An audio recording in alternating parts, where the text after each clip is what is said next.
नमस्कार, crypto counter पर आपका स्वागत है। बाजार में सुबह के बाद गिरावट बढ़ गई है। सभी टोकन लाल निशान में। सुबह शुरुआत थोड़े हरे निशान के साथ हुई थी। बाजार पर दबाव दिख रहा था, लेकिन उसके बाद दोपहर के बाद, भारतीय समय के अनुसार दोपहर के बाद 2 बजे तक गिरावट बढ़ी है। बिटकॉइन 105 के आसपास है, 109 से भी नीचे आ गया, अपना रेजिस्टेंस तोड़ दिया है। पिछले 24 घंटे में करीब 3% की गिरावट दिख रही है बिटकॉइन में। बाजार करेक्शन मोड में जा रहा है, सुबह तक कंसोलिडेशन के मोड में था। इथेरियम भी $3900 से नीचे टूट गया, 3700 3800 के बीच है। करीब करीब 38% ट्रेडिंग वॉल्यूम इसी दायरे में काम कर रहा है। मतलब निवेशक अभी देखो रुको की स्थिति में है और मौका आने पर बिकवाली कर रहे हैं। मिड कैप कॉइन्स में भी खासी गिरावट आई है। पूरा मिड कैप ब्लॉक लाल निशान में है। बीएनबी करीब 8% टूटा है। सोलाना और एक्सआरपी में 3% की गिरावट दिखाई दे रही है। ओशन और फेचाई के बीच जो गवर्नेंस का विवाद हुआ है, उस वजह से बाजार का सेंटीमेंट और मूड आज खराब होता दिखाई दिया। बड़ी कंपनियों में रिपल ने ग्रे जी ट्रेजरी के साथ कंपनी को $1 बिलियन में खरीद लिया है। ये डील इस कंपनी ग्रे को रिपल को स्टेबल कॉइन और ट्रेजरी मार्केट में नई मजबूती देगी। रिपल के साथ ही एक्सआरपी ने डिजिटल ट्रेजरी फंड के लिए $1 बिलियन के कलेक्शन का एक नया राउंड लॉन्च किया है, जिससे कि वो सास मॉडल का विस्तार कर सके, क्रिप्टो की सेवाओं को कंपनियों को उपलब्ध करा सके।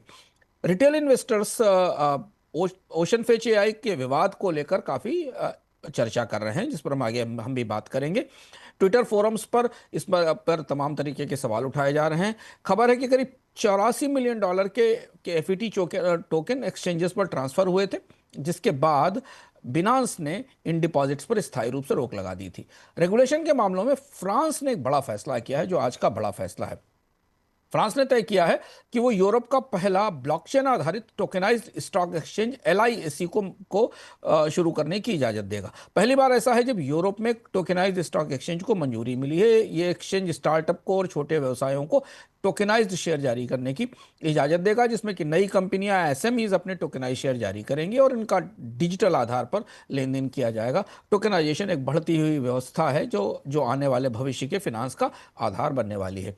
रिपल और जी ट्रेजरी की डील से अब कॉर्पोरेट सेक्टर में रियल टाइम पेमेंट्स और टोकेनाइज डिपॉजिट का रास्ता खुलेगा। बाजार इसको लेकर खासा उत्साहित दिखाई दे रहा है। इधर बिटपांडा को ब्राजील में रेगुलेटेड क्रिप्टो सर्विस देने का लाइसेंस मिला है। ये पार्टनर कंपनियों को कस्टडी, लिक्विडिटी और रिटेल सेटलमेंट की सुविधाएं प्रदान करेगा। आज बिटपांडा भी रिटेल सर्च में खासा ऊपर आया। बिटपांडा अपने प्लेटफॉर्म पर स्टेबल कॉइन और स्पॉट ट्रेडिंग दोनों की रियल टाइम सेटलमेंट की सुविधा देने की तैयारी कर रहा है। बिनांस ने ओशन और एफईटी के टोकन के ट्रांजैक्शन रोक दिए हैं, क्योंकि गवर्नेंस विवाद कानूनी जांच तक पहुंच गया है। डिफाई और स्टेबल कॉइन की दुनिया में मेकरडाओ का नया गवर्नेंस मॉड्यूल बेहतर हुआ है, जिससे कि डिफाई में टोटल वैल्यू लॉक्ड यानी टीवीएल में बढ़ोतरी हुई है। यहां अब निवेशकों का भरोसा लौटता दिख रहा है। आज दोपहर की गिरावट के बाद यहां थोड़ा थोड़ा बदलाव होने की संभावना है।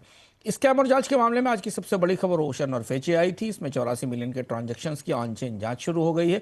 बिनांस ने रोक लगा दी है। डिफाई में गवर्नेंस के झगड़े एक्सचेंजों की स्थिरता को प्रभावित कर रहे हैं। इस मामले से हमें समझ में आया है। आगे बाजार का जोखिम यह है कि वॉलेटिलिटी बनी हुई है, ऊंचा जोखिम बना हुआ है। सुबह बाजार स्थिर था, जैसे हमने बताया। दोपहर के बाद इसमें फिर गिरावट आई है। रिपल के फैसले, फ्रांस के टोकेनाइजेशन के कदमों के बाद बाजार में रेगुलेटर्स का फोकस अब स्टेबल कॉइन और टोकेनाइज्ड इक्विटी के फ्लो पर है, और ये एक नया दौर है जो टोकेनाइज्ड इक्विटी के साथ बाजारों में शुरू होगा। अब हम आ गए हैं क्रिप्टो विजडम पर। ओशन प्रोटोकॉल और फेचआई का ताजा विवाद आज बाजार की सबसे बड़ी खबर था। दोनों ही एआई और data focused crypto project partner थे, जिनको आर्टिफिशियल सुपर इंटेलिजेंस बनाना था, और इसके लिए उन्होंने अलायंस किया था। कोशिश ये थी कि बड़े एआई प्रोजेक्ट और टोकन बनाए जाएं।